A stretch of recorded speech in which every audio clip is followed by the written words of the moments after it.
So that girl I met on eHarmony. Yeah. We're out to dinner last night, and like a klutz, I tipped my drink all over myself. Oh, no.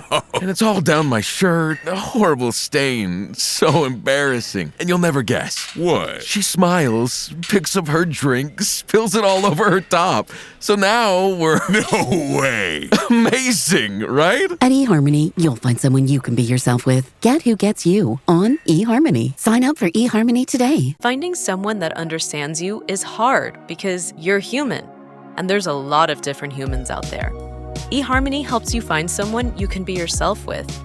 You think no one would understand mourning a plant like it's a loved one, or singing made-up songs to your dog, but that's the type of person eHarmony helps you find. Someone who makes you feel seen, heard, and understood.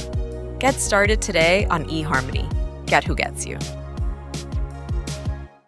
You're listening to the Health Courage Collective podcast, episode 120, Make Your Life More Boring.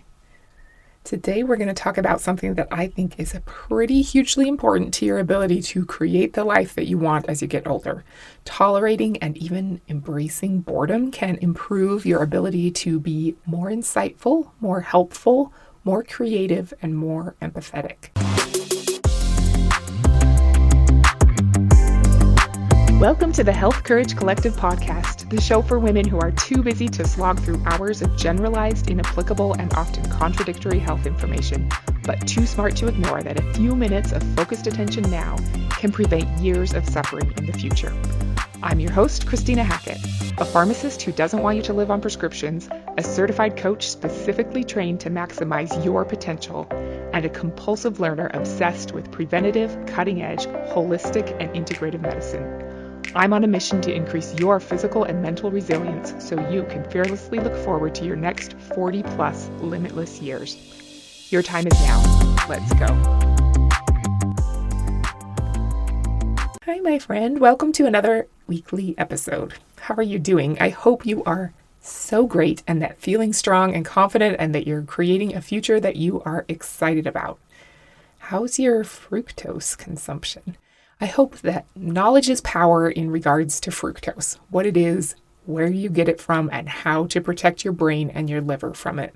Let's start out today talking about art. Do you dig it? Do you like to go to art museums?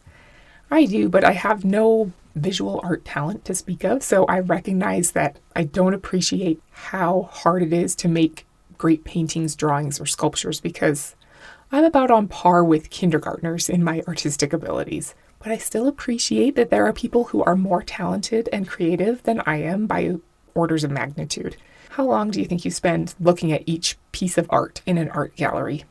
Studies show that the average museum goer spends about 15 to 30 seconds looking at each piece. Seems short, but when I think about how long 30 seconds feels, it's probably about what I do when I go to the art museum. There's a professor of art history at Harvard named Jennifer Roberts. If you take her class, you'll get the same assignment all of her other students get, which is to pick a piece of art for your assignment and go spend 3 hours looking at it and doing nothing else other than writing down your observations and questions. 3 hours. What do you think? I could only stay awake for the first 15 minutes of Lord of the Rings, and I didn't even attempt to watch Avengers Endgame. 3 hours is a long time, even when you're being entertained with action and adventure, so I can only imagine what it feels like to look at a single painting, drawing, or sculpture for that long. I guess at least with a sculpture, you could walk around it.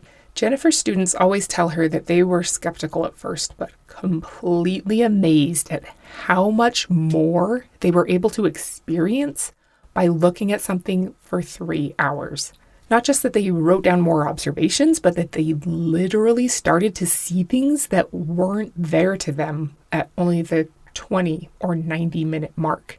It also enabled them to develop original ideas about the work that never would have occurred to them otherwise.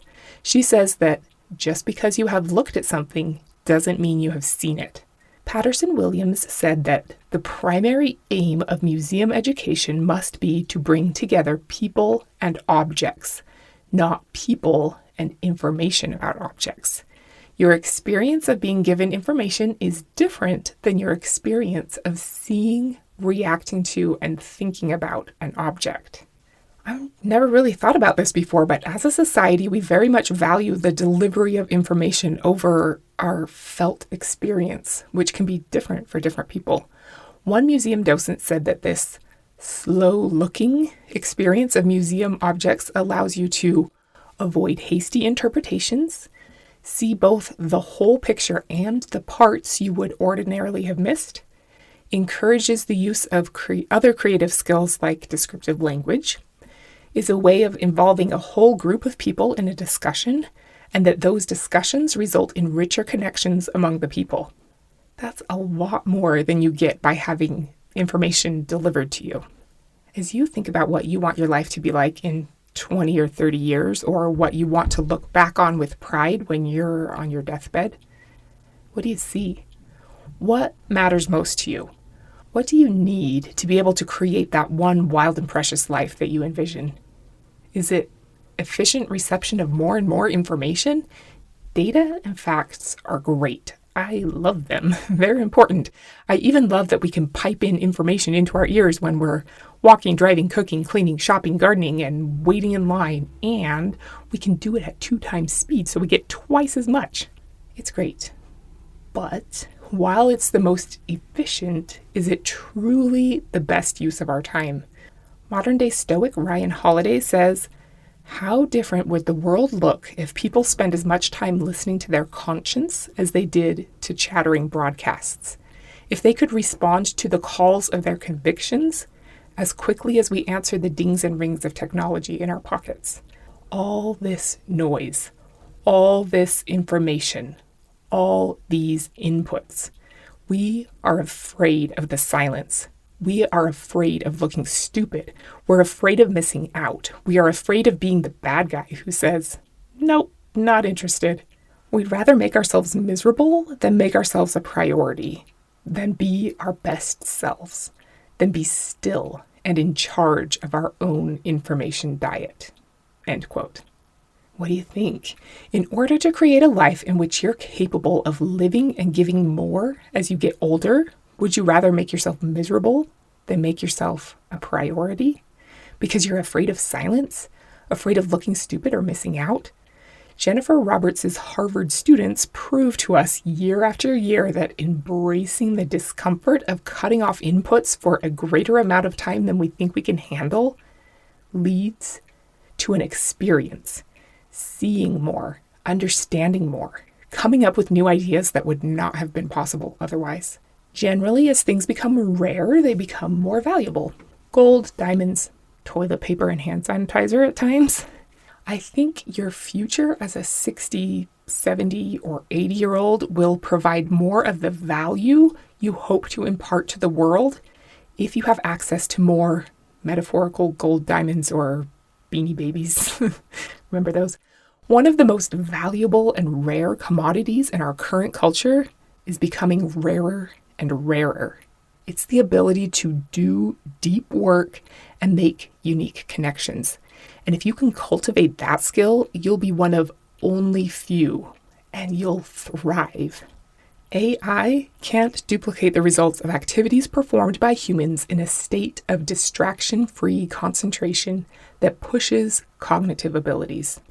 Business writer Eric Baker calls deep work the superpower of the 21st century. And deep work expert extraordinaire Cal Newport says, "Deep work is necessary to wring every last drop of value out of your current intellectual capacity." We now know from decades of research in both psychology and neuroscience that the state of mental strain that accompanies deep work is also necessary to improve your abilities. End quote. If you want to improve your abilities as you get older and develop the superpower of the 21st century, you need to be able to shut out the chatter and do deep work. Hey, I wanted to briefly interrupt to ask if you're curious about female bioidentical hormone replacement therapy, the kind that's usually started around the time of perimenopause. What it is, what it does, how it works, what it's like. If so, you should check out my Udemy course called The Basics of Female Bioidentical Hormone Replacement Therapy. The course goes over the pros and cons of using hormone treatment, which hormones are usually included with BHRT, how they're used, the lab tests that are used, some tips for finding a prescriber in pharmacy to work with, and how to develop a rough estimate of how much BHRT will cost you. If you've been wondering whether bioidentical hormone replacement therapy is right for you, it's time to close that open loop, stop wondering, and move forward with confidence. Enroll in my course today. As a listener of the podcast, you can get a special discount for the very best price. It's a no-brainer. I would just tell you the coupon code, but Udemy makes me change it every month. So check the show notes or go to www.healthcouragecollective.com/Udemy to find the special podcast listener discount code that's only for awesome people like you. Okay, back to the episode. The 4 rules of deep work from Cal Newport's book are 1. Work deeply. Surprise. 2. Embrace boredom. 3. Quit social media. And 4. Drain the shallows. Part of being able to grow into the kind of person capable of giving your greatest gifts in service to the world is the capacity to do deep work. But deep work doesn't necessarily mean grinding away all the time. Step 2 is to embrace boredom. Manoush Zomorodi is the host of a podcast and radio show called Note to Self, and she believes so much in deep work step 2 that she wrote a book called Bored and Brilliant. She says, I dived into trying to understand what happens when we consistently keep our brains busy and never give ourselves time to mentally meander. I spoke with neuroscientists and cognitive psychologists about mind wandering, what our brains do when we're doing nothing at all, or not fully focused on a task. We may feel like we're doing very little when we endlessly fold laundry, but our brains are actually hard at work. When our minds wander, we activate something called the default mode, the mental place where we solve problems and generate our best ideas and engage in what's known as autobiographical planning, which is how we make sense of our world and our lives and set future goals. The default mode is also involved in how we try to understand and empathize with other people and make moral judgments. When we let ourselves space out and our mind wander, we do our most original thinking and problem solving. Without distraction, your mind can go to some pretty interesting and unexpected places. Creativity, no matter how you define or apply it, needs a push. And boredom, which allows new and different connections to form in our brain, is a most effective muse. According to Dr. Jonathan Smallwood, professor of cognitive neuroscience and an expert in mind wandering at the University of York, in a deep way, there's a close link between originality and creativity and the spontaneous thoughts we generate when our minds are idle. In other words, you have to let yourself be bored to be brilliant. End quote. There's a lot in that quote. If you're constantly receiving information, your brain can't go into default mode. Default mode is where we solve problems, generate our best ideas, make sense of the world, set goals, empathize with other people, and make moral judgments. That's all pretty darn important stuff. It reminds me of how you need a certain amount of time dreaming at night or your brain can't process everything that goes on during the day. It's so convenient and comfortable to have access to the entirety of the interwebs every time we have to wait in line or do menial tasks. But is all of that information more helpful than the push that boredom gives us to creativity, original thinking, and problem solving? The less bored we allow ourselves to be, the less uncomfortable and frustrated we might be, but the less original we become.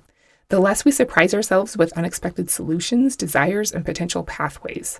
It's no surprise that it's hard to surprise ourselves with our own brilliance if we're constantly connected to our devices. Technology is wonderful, and there are tons of high-tech tools and apps that can help us create lives that allow us to live more years in good health. Sweet! But a major tool that can allow us to become more of who we want to be is the discipline to leave the smartphone behind sometimes. When you were a kid, or even a teenager for me, would you have thought that someday it would be really hard to go for a walk without a phone with you, or hang out in a different room than your phone? I never even had a cordless phone as a kid. We just had a rotary dial phone that was screwed into the wall. No caller ID, nothing. I wonder what I would have thought if I could go back in time and tell myself that soon people would be addicted to phones to the point of significant personal detriment. That would seem crazy because kind of is. And of course, we're not addicted to the ability to talk to someone with our voice, which was all I could do with my red wall-mounted rotary dial phone. But still, the struggle is real. If you watched The Social Dilemma, which I highly recommend you do, you probably remember Tristan Harris from that show. He said, the most important thing to acknowledge is that it's an unfair fight. On one side is a human being who's just trying to get on with her prefrontal cortex, which is 1,000,000 years old and in charge of regulating attention. That's up against 1,000 engineers on the other side of the screen whose daily job it is to break that and keep you scrolling on the infinite feed. End quote. Golden Krishna, an expert in user experience who works on the design strategy team at Google, points out that the only people who refer to their customers as users are drug dealers and technologists. And Adam Alter, the author of Irresistible, says, it seems as if the people producing tech products were following the cardinal rule of drug dealing. Never get high on your own supply. This is unsettling. Why are the world's greatest public technocrats also its greatest private technophobes? End quote. These smart technocrats know that they have deliberately baked addictive behavior into all the algorithms and that the absence of boredom in our lives makes us less brilliant, less innovative, less able to tolerate being alone with ourselves, less able to interact in positive ways with live humans, less patient, less empathetic. For 2.5 million years, or 100,000 generations, we had no digital inputs in our lives. Now the average person spends 11 hours and 6 minutes a day consuming digital media. 11 hours and 6 minutes. That is crazy. Michael Easter reports that number in his book, The Comfort Crisis. I've read the book, but I'm not quite sure if he specified whether that includes all computer work. I guess if it does, I'm not doing as well as I would initially think, as I work at a computer for 10 hours at a time when I'm at work. But I promise I'm not addicted to medication dispensing software programs. Please, man, just need to process one more prescription, then I swear I'll stop. So, what should we do with all of this information we just consumed? Hopefully it was useful to you, but now it's time to create a felt experience for yourself. We're no longer passive consumers of information, at least not about stuff that can change our lives. Where do you feel like you should start? Your journey is your own, but the opportunity to access more wisdom, creativity, and serenity is waiting for you. Y'all know that I'm a big fan of meditation. Technology addiction literally changes your brain. You can see it in brain scans. Meditation literally changes your brain. You can see it in brain scans. I can feel the difference. I've told you this before. Meditation is huge. Since listening to Stillness is the Key by Ryan Holiday, I've also been trying to make sure I take a short 5 to 10 minute walk a couple times a day without my phone. Or I'll occasionally do the dishes or laundry without an audiobook, but not always. I do love lifting weights with no inputs or music because it feels meditative to me. What about you? When could you go analog and sit in the stillness? If you want to do what 20,000 of Manoush Zamorti's listeners did, here was her Bored and Brilliant 7-step challenge. Challenge 1, observe yourself and don't change anything. Challenge 2, keep your devices out of reach when in motion. Challenge 3, have a photo-free day. Apparently taking lots of pictures diminishes your memories while simultaneously taking you out of the moment. Challenge 4, delete the app that you're most addicted to. If you spend 25 minutes a day on something, that ends up being 2 years of your life. Do you want to hand over 2 years of your life to Snapchat? Challenge 5, take a fakecation. Pretend you're unreachable because you're on vacation when you're really not on vacation. Challenge 6, observe something. Slow down and just observe. Reminds me of the 3-hour art assignment. We rarely just sit and observe things or happenings anymore. What would you choose to observe? And challenge 7, the Bored and Brilliant challenge. Identify something you're confused about. Carve out 30 minutes of time to deliberately bore yourself, like watch water boil for 30 minutes or write 01010101 on a notebook for 30 minutes. After 30 minutes, put your mind to work attempting to solve the problem that you've identified. Pretty cool, right?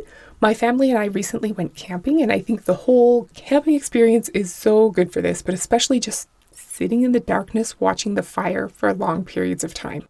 I wish I had thought to immediately try to solve all my life's problems after being entranced by the campfire for extended periods of time. I missed out, dang it. But I do love just connecting to nature and observing and not having internet access. I wake up earlier than my family, and one morning as I was out reading by myself, 3 huge cows came walking right through our campsite. I heard these heavy footsteps in the undergrowth and then saw a huge black shoulder and 2 black ears through the trees, and my heart almost stopped for a second thinking it was this really big black bear, but it wasn't, so I hung out with the cows for a good long time, and it was better than surfing the web.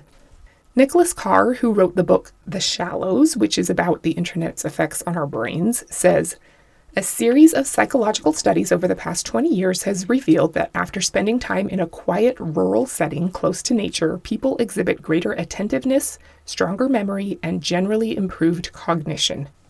Their brains become both calmer and sharper. The reason, according to attention restoration theory, is that when people aren't being bombarded by external stimuli, their brains can, in effect, relax. They no longer have to tax their working memories by processing a stream of bottom-up distractions.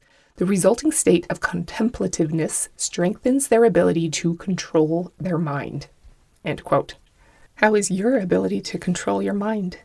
It is really the superpower of the 21st century. Most people cannot put their attention where they want to, when they want to, for as long as they want to. It's a little bit shocking. If you're one of the few people who can, you've got an ace up your sleeve. The best way to develop that power is to allow yourself to be bored sometimes, to even seek boredom out on purpose.